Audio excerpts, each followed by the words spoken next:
bàyyi ñu politique ku wax waxu politique nga bàyyi leen ñu tontu leen ci tontu politique dàqu ñu ñoo wax ëpp ñu ñuy làmmiñ gënu ñu ñoo am ay argument yoonu police ak gendarmerie nekkul ci suñu débat politique Macky Sall lekk na fonds yi lekkul fonds yi loolu jërul police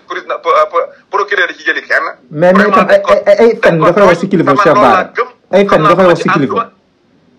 non xam nga kilifa dafa nekk ñaari kilifa jàllo yu bokkul. ma wax Serigne Diw bu ma fontoo. su ma ko waxee publiquement tey dama ko manqué de war ma. pourtant man mën naa wax président Diomaye Faye bu mu ñu fontoo. kenn du wax dara parce que ñaari kilifa yi ñoo bokkul. suñu kilifa diine yi ku wax Ahmed Suzanne Camara bu waxoon wax boobu jëmee ko ci benn kilifa diine man mii kenn du ma àtteeg moom parce que ñooñu orma bi ñu làngool bokkut ak di Diomaye yore Diomaye démocratie lañ ko dénk démocratie nag dafa am ay contradiction ñii dañuy wax jëm ne ñii wax jëm ne yoon di seere bu demee ba am ay violence mu dugg ci wala mu am ay menace de mort yoo xam ne violence mën na ci juddu mu dugg ci wala mu am ay saaga ndey ay insulte ñu dugg ci mais ay waxoo dëgg da ngay fen kese vraiment man d'accorduma bëgg naa Sonko lool nag ba gën koo bëgg ci Sénégal bëgg naa Diomaye lool ba gën ko bëgg ci Sénégal mais nag démocratie Sénégal nag bëgg naa ko d'accord te loolu dafa dëppoowul ak démocratie tey ñu naan un opposant arrêté nañ ko lu mu def ñu naan doon def benn plateau ñu laaj ko ci fond politique yi nag ndax da ngeen koo lekk mu ne président bu ko waxee waxul dëgg ñu dem jëli ko loolu rafetul ci démocratie te nit ñi tamit maa ngi leen di woo ci ñu xam ne Diomaye du xalifa général du imam du sëriñ li ñuy wax xalifa général mu ñaaw mën nañ ko wax du ñaaw Diomaye du xutbu li ñuy waxu xutbu mu ñaaw moom mën nañ ko wax du ñaaw dégg nga Diomaye c'est la président de la république institution bu mag la waaye est-ce que nag waxoo dëgg ay mots yooyu rek war naa mën a tax nag ñu intervenir bay jëli nit biir këram loolu man dama jàpp ne dafa opposé wu ak suñu démocratie te day taasal suñu démocratie merci beaucoup Cheikh Bara en tant que kon xaritu Ousmane Sonko en tant que défenseur projet Pastef man maay ñaawlu arrêté biñ arrêté Ahmed Suzanne Camara te maa ngi ñaan ñu bàyyi ko immédiatement parce que lim def dara nekku ci te maa ngi ñaan procureur mu bàyyi ko mu ñibbi këram tam bàyyi ko encore maa ngi koy ñaan te dinaa ci topp ba keroog ñu koy bàyyi parce que lim def dara ñàkk nekku ci. ziar kontaanee jox cër mbokk àdduna ziar kontaanee jox cër mbokk internet C'est le bon TV kon mbokkum réew mi ci chaîne la chaîne de la vérité seen chronique comme ni leen koy defalee saa su ne ci actualité réew mi waaye balaa noo sori rek dañuy wax bàkk bi doo lay jën ndox la doo lay saxaaraay la mais doo lay site internet chaîne YouTube abonnement la aimer commentaire et partager maa ngi nuyu ñëpp nag ku lim doomatal mais maa ngi bëggee ñëpp international la C'est le bon international la di wax ni nag ku am ñaari junni yoo mayal ku la neex waaye soo bëggee dégg dëgg jàppal C'est le bon TV wax boobu nag tey laa ko gën a wax ndax li may waaj a wax la gis ngeen vidéo bi ma leen tegal ci kanam Cheikh Bara Ndiaye nee na àndul ci jàpp bi ñu jàpp Ahmed Suzanne Camara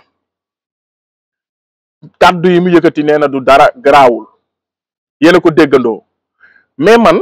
problème bi ma am maa ngi leen di nuyu nag bu baax a baax a baax Ahmed Suzanne Camara li mu wax ñëpp dégg nañ ko du tey sax la koy doog a wax maanaam li mu wax ñëpp dégg nañ ko gis nañ ni sax Cheikh Bara ni mu ko waxee ak moom Ahmed li mu wax bokkul te nit moom booy layal même bu dee da ngay layal dara waxal dëgg bi rek ni mu demee déjà Ahmed Suzanne Camara li mu wax ma mayaat leen ko ngeen déglu ko ma soog a ñëw ci développement bi parce que fii léppay leer. Diomaye aussi du wax dëgg. c'est notre président de la république. Bassirou Diomaye Diakhar Faye du wax dëgg Ousmane Sonko du wax dëgg fen ak manipuler rek lañ def ba egsi au pouvoir te loolu la ñuy continuer pour conserver le pouvoir. mais. lu mu ngi nii ne caisse de l'état dara newu ci Diomaye day fen. c'est pas vrai. notre président de la république. waaw yow la nekk sa non non nañ ko respecter Amath. yow la nekk sa président de la les caisses de l'état ne sont pas vides. c'est une institution nañ ko. c'est pas vrai nañ ko respecter Amath. comme ça nañ defar kàddu yi comme ça ñu mën a avancer comme ni ñu koy def ni ñu ko doon defee. mais ñoom dañuy defar non nañ defar kàddu yi. ñoom dañuy defar kàddu yi. waaw nañ defar kàddu yi. Ousmane Sonko buy wax day defar kàddu. nañ defar kàddu yi fii ci plateau bi balaa ñoo avancer léegi Amath. yéen a dégg Ahmed Suzanne Camara li mu wax. dafa jaar ci turu Diomaye jaar ci turu Ousmane Sonko wax ci li muy wax ni sax dañoo nangam ba jiite réew mi te nag encore une fois Bassirou Diomaye Faye c'est le président de la République de tous les Sénégalais mooy ñi ko voteel ak ñi ko voteelu ñi bokk APR ak ñi bokk fu ñu mënta bokk. kon c'est pas la peine sax ñuy toog di xalaat en un moment ci benn simili naan démocratie war na mën a maye ñuy toog di offenser chef de quartier sax ci télé ñu lay recadrer. boo xoolee animatrice bi wala journaliste bi mu ngi koy recadrer muy insister ci li muy wax. kon nag Cheikh Bara ñun nangul nañ la nag nga taxaw nga ni d'accord ci lenn lu xew ci penc bi ndax ñun ci loolu lañ dëkk chaque jour ñu xëy ñàkk a d'accord ci lenn luy xew ci bi yow mii sax chaque jour ma gis nga wax loo xam ne d'accorduma ci wala des fois ma génn def vidéo ne li nga wax d'accorduma si. kon ñun nangul nañ la Macky Sall le président de la République son excellence Diomaye Faye sax wax d'accord si nga génn ne d'accord si waaye nag di layal loo xam ni loi moo ko permettre nga bëgg sax di ko layal bay waxal loi lu mu waxul loolu nag dañuy dugg ne la arrêté parce que démocratie mayewul ngay taxaw di saaga président de la République publiquement bu dee jaxamuloo luy démocratie wala boog da ngay dégg démocratie demal nga gëstu dëgg-dëgg lan mooy démocratie. La démocratie moo fi jëlee anarchie lu dul yoon te kii li mu def dem nga sax ba naan nañ ñu bàyyi ñu politique suñu biir kon lii mooy politique mooy koo xam ne askanu Sénégal ñoo jug voteel ko ñi ëpp ci askan wi jiite leen nga di ko offensé li tax ñu def article 80 parce que soo offensé le chef de l'État toute la nation nga offensé. léegi comment se fait-il que par des humeurs quoi lañ bëgg a yoree réew mi mooy Cheikh Bara par humeur am moom gis na ni moom lii garaawul gis na ni moom dérangé wu ko gis na ni moom lii amul problème léegi warta am problème quoi mais loi bi waxul loolu suñuy wax nag loi dañ naan loi la ñuy wax suñuy wax suñu xalaat ñu ne suñu xalaat la ñuy wax mu ngi mel ni alxuraan ak xalaatu nit alxuraan bu xasee ba taxaw xalaatu nit day dàqu. loi moom moo teg ne kan génneel ma ban loi mooy permettre ci démocratie nga toog ci place publique di offenser kilifa bu toll ni le chef de l'État dimbali ma rek nga wax ma man journaliste bi la doon laaj damaa yaakaar ni xëy na peut-être gémmiñu ko jàpp mais moom waroon na laa laaj nga wax ko si au nom de la démocratie boobu ngay mbubboo pour layal Ahmed Suzanne Camara fan la démocratie nangulee nga toog di offenser le chef de l'État offenser waxuma la sax insulter offenser te kii dafa offenser dafa insulter. deux personnalités yi gën a mag ci réew mi la offensé insulté leen ba pare répété ko assumé ko kon nag Cheikh Bara bu la neexee bañ cee ànd mais on ne peut pas vouloir quelque chose et son contraire ñun mu ñoo taxaw ne réew mi dañuy jubal jubbanti ba pare nit toog saaga le premier personnalité de ce pays nga toog di ko layal naan ànduma ci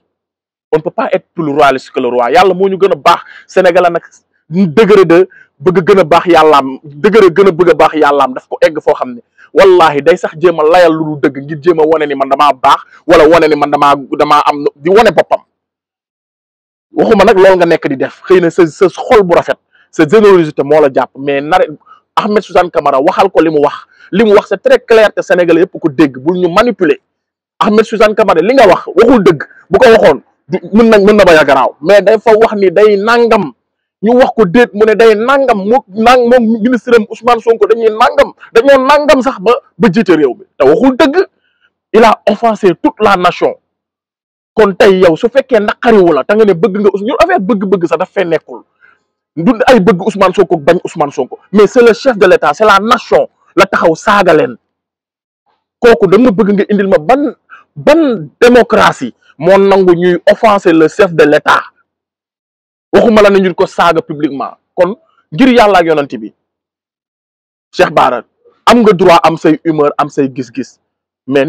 bul ñu manipuler manipulation bi ñu ci dugal sax moo tax may wax n'essaye pas de nous manipuler li may wax rek ñun waxkat yi nañu moytu foog ni ñi ñuy déglu ñun ñoo leen ëpp xel ba des fois suñuy humeuru bopp lañ leen di jéem a imposer ñi ñuy déglu ñoo ñu ëpp xel foofu te amul benn sénégalais laa buy d'accord ci li nga wax nii même ñi bokk ak Ahmed Suzanne Camara sax bu ñu déggee kàddu yi dañoo war a am gàcce parce que ça n'honore pas te nag encore une fois le procureur de la République moom moo war a gérer apaisement wu société bi moom moo gérer la police de la société mooy l'avocat de la société Ahmed Suzanne Camara lii mu wax ci chef de l'État bii mën na jur ay xeex ak ay rayante ci réew mi ndax gis naa ay sénégalais yu jug mu naqari leen bañ ne fu ñu dajeeg moom dañuy jëflanteeg moom. C'est juste pour l'ordre public rek Ahmed Suzanne Camara dañ ko war a teg ko remettre ko à la raison.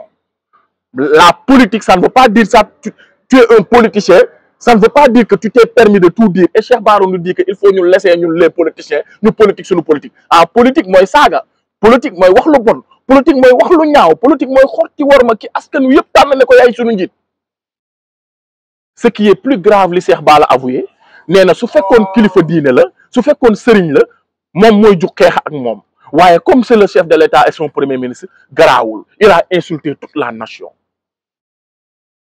Parce que yow lu mu ngi mel ni lu alxuraan wax génnee ko alxuraan teg yow nga ni man alxuraan bi sax garaawul mais li sunna bi wax ku ko def man kooku laay jàppanteel. Parce que li tax exemple bi ma joxe mooy le chef de l'État ay article ak ay loi ñoo ko protégé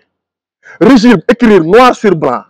au nom de la démocratie ñu ne ta liberté s'arrête là où commence celle des autres ñu ne ku nekk am nga sañ-sañ lii ci sa biir kër lii ci sa biir ëtt lii ci sa biir néeg lii ci penc mi. waaye am na loo xam ni sañ nga ko sa biir kër sañoo ko ci penc mi waaye am na loo xam ne sañ nga ko ci biir néeg sañoo ko ci biir ëtt sa doom bi nga jur sax dañ na la am na loo xam ne sañuloo ko ci moom.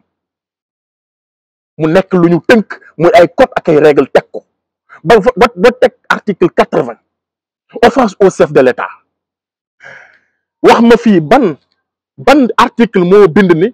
kii mooy kilifa diine kii mooy kilifa aada kii mooy kilifa diine kii mooy sëriñ kii du sëriñ. kan nan la ñu mën a ràññee ay sëriñ ak ay kilifa diine man xawma ko ci Sénégal ndax ni ñu koy ràññee l'islam ràññeewu ko noonu fii Sénégal soo amee sant wu rëy ñu ne yow kilifa diine nga yaa ngi dox ci diine wala yaa ngi wax ci diine yaa ngi jëf ci diine wala jëfoo ci diine yaa ngi jiite nit ñi ci diine yaa ngi gàggante ñi ci diine loolu wala yaa ngi koy def wala defoo ko yoonu nit ñi nekku ci. dëkkal ci yenn dëkk yi fii Sénégal yi ñu def ay dëkk sëriñ wala nga am sant yenn ci Sénégal yu ñu tuddee ay sant sëriñ yow kilifa diine nga. te loolu du kilifa diine déjà kilifa diine rek dañoo am problème mu ràññatle ko biir Sénégal ba di ko protéger yow nga ni kilifa diine boobu nga xam ne ñun xamuñu kan la fi mu toll ni ñun xamuñu kan ak kan mooy kilifa diine ndax barki démb boo njaay ki génn di saaga di weddi Bassirou Diomaye Faye son excellence ci mooy xawma nan Boussa Dieng ba nga koy taakale di ko xas pourtant taxawaayu kilifa diine la taxawee te chaque jour nga yàq ko lu mel ni xeme ñan ñooy kilifa diine yi biir Sénégal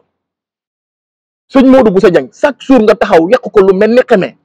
yow yaa taxaw fii xalifa laayeen porte-parole laayeen bi ne kum fi wax bul jihaat génnal weddi ay waxam te pourtant kooku kilifa diine la léegi dama bëgg a xam ñan ñooy kilifa diine yow ñan nga jàppee kilifa diine say kilifa wala ñan ñooy kilifa diine léegi ñun am nañu problème mu ràññatle kan ak kan si société bi mooy kilifa diine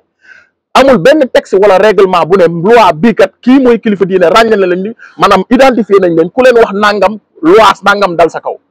Contrairement au président de la République dafa am ay loi ak ay code yu teg ci lépp lu nga xamante ni la luñ ko war a wax la ak luñ ko war a wax luñ ko war a def ak luñ ko mu doon lu leer yow nga ni da ngay teggi loolu waaye yow da ngaa teggi lu sax bëgg a dëggal lu sax man loolu moo ma gën a déranger loolu mooy ñàkk cohérence ci Cheikh Bara li nga bëgg a défendre lan nga bëgg a wax Cheikh Bara lan nga bëgg a défendre ku saaga président de la République garaawul ku ko xas garaawul waaye ku laal kilifa diine man ngay njëkk a jàkkaar lool te ñun ba tey ràññewuñ kan mooy kilifa diine ci réew mi ba tey ñun xamuñu kan ak kan mooy kilifa diine parce que li ma la wax moo fi nekk mooy da ngay am sant wu rëy baa nga bokk ci dëkk ci dëkk diine wala nga bokk ci famille diine yooyu ñu tuddee famille diine ñu ne yow yaay kilifa diine waaye askan wi yëpp maase wuñu xam ne lii mooy kilifa diine ñëpp ànd ci ñu bind ko teg ko léegi lu amut ngay jëndee lu am loo xam ne dafa am ba tegu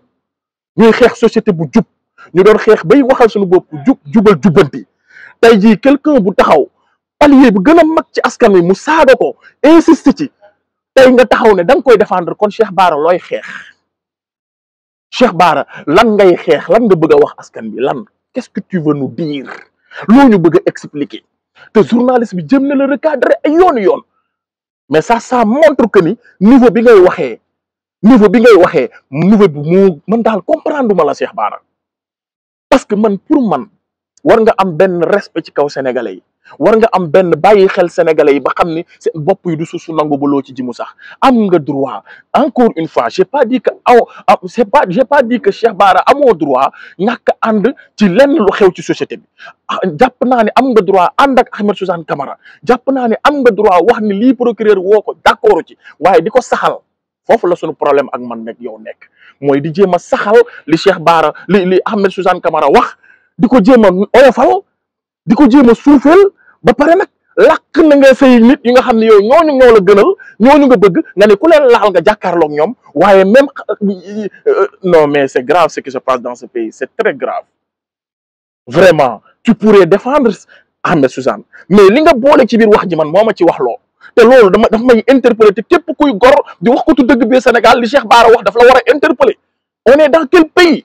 boo xam ne mën nañoo saaga le chef de l'État saaga son premier ministre waaye bu ñu saagaa ñenn ñoo xam ne ni kenn reconnaître leen ci wàllu yoon wi ñu tënk ñooñu bu ñu leen saagaa ñu joxe suñuy bakkan yi